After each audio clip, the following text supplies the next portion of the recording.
Yes, yet another video of me talking about Ubisoft, but hey, I might as well do it while I still can, because they aren't going to be around to talk about for much longer. If you guys haven't been living under a rock for the last few years, specifically this past year, you would know that Ubisoft is absolutely plummeting in every sense of the word right now.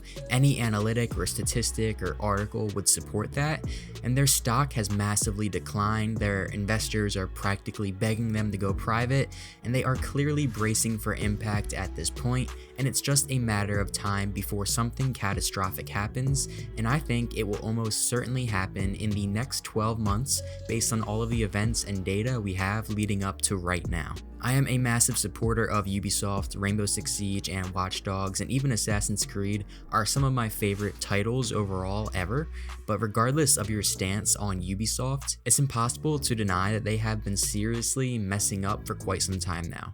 And I mean that from both a business standpoint in terms of keeping the entity afloat, and also from a video game standpoint. There has been massive declines in their video game quality and all around creativity. They haven't been taking risks, but they've rather just become completely stagnant for what feels like at least 4 years now. And there's a lot of things that are ramping the situation up right now as we speak that is just completely tipping it over the edge. I'll get into that in just a second, but I wanted to go back a little bit to that point I just made about them not taking risks.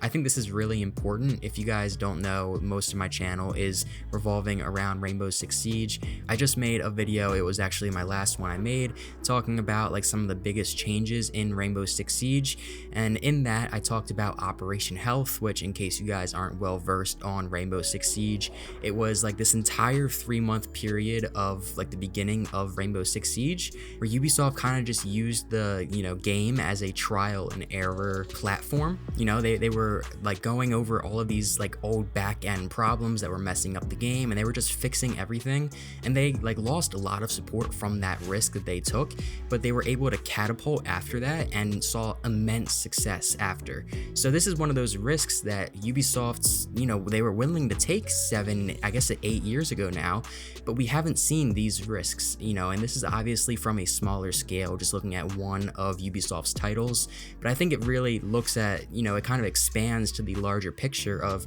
Ubisoft not being willing to take risks, and as soon as you lose that willingness, especially in the video game industry, you're gonna get passed up on. Now, going back towards the point I was making about some things tipping it over the edge right now, earlier this month, Ubisoft announced that they were planning on releasing 9 Assassin's Creed titles in the next 5 years. This may seem like all sunshine and rainbows to you, but let me explain why this is a really big deal and not a good one at that. And it's really not a complicated answer either. Ubisoft is clearly being pressured by stockholders and investors, and this is a last-ditch effort at making a profit before they go under. Assassin's Creed is the most profitable IP that Ubisoft owns, and so of course they are trying to capitalize on this. Ubisoft has stopped caring about quality of their video games recently, and this just goes to further prove that.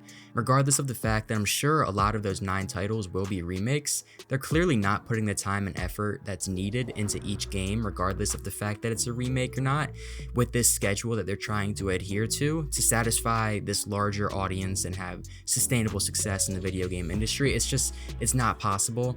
Additionally, I know I'm a bit late on this news, but the newest title, X-Defiant, which was supposed to be the Call of Duty killer, has been set into its sunset phase and will be shut down, which is really sad that all of those developers' hard work is for nothing. I was really hoping the game would succeed and revitalize the company, but it just clearly didn't.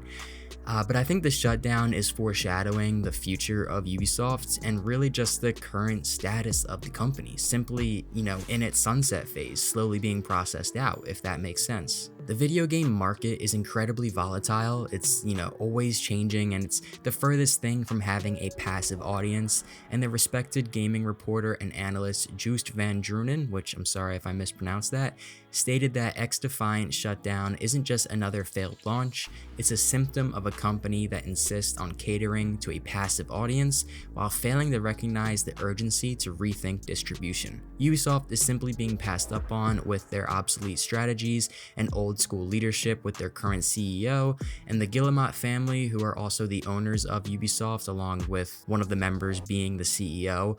They have been in long discussions with Tencent about privatizing and dismantling the company. Nothing's really written in stone or for certain right now, but it sounds like the bigger titles such as Assassin's Creed and the Rainbow Six franchises could be valuable enough to be sold as separate entities. And I know a lot of people have talked about the possibility of Activision or Epic Games, but I guess I won't even speculate because that's way past the realm of this video. But it also seems like a complete lock for this to happen at this point. It's just a matter of how much longer Ubisoft is going to continue to operate on life support. It seems like they're still trying for at least the time being, but a big test will be their next Assassin's Creed game, Shadows, which I believe is still planned for February last I checked. Its public perception will definitely be a big deal in shaping the short-term future of Ubisoft. I say short-term because I'm not sure if they even have a long-term right now, but regardless of how well it performs on launch and beyond, I just don't think Ubisoft will be able to support it much further than that, and we'll see another Ubisoft game get left in the dust, just like Star Wars Outlaws earlier this year, which had some mixed reviews, but a lot of people said it had a lot of potential. I never got to play it, so I'm just kind of looking at the reviews and the articles I read. Again, that's kind of past the realm of discussion in this video, but it's worth noting at least. Now let's take a look at some finance. I'll keep it simple and easy to understand. Red equals not good, and Ubisoft has been not good for quite some time now. 6 months ago, when we were at this point on the chart, I made a video talking about the end of Rainbow Six Siege and really the greater end of Ubisoft.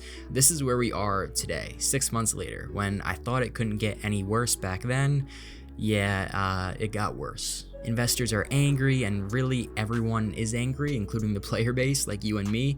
It just feels like Ubisoft is making games that are nowhere near as good as we remember them being, and just overall making some interesting decisions, to say the least, along with some, they had some misconducts in the workplace, which is a whole different conversation. I won't even get into it, but it's all contributing to their failures, I guess. But yeah, we could sit here for, hours and talk about how bad the Ubisoft games are doing and how their player base is dwindling and yada yada yada, but all we need to do to measure the current profitability and just overall current success of the company is to look at this exact chart right here, because it shows all we need, and it doesn't take a genius to have to tell you that the red arrow going way down is no bueno. So yeah, all of this is to say that Ubisoft has been on a steady decline for years and has taken an incredibly harsh downturn with this past year. Like I said earlier, their stock dropped, I think it was from 28 something dollars all the way down to 11 something dollars, which just does not happen. That doesn't happen. And even if Ubisoft stock rocketed back up to 20 something dollars in 2025, I still think the damage has been done. 2025 will be the last year of Ubisoft in operation, and it's time for the AAA gaming giant to move on. Let me know what you guys think down in the comments. I'd love to hear your thoughts, and as always, thanks so much for watching, and I'll see you all in the next one. Peace.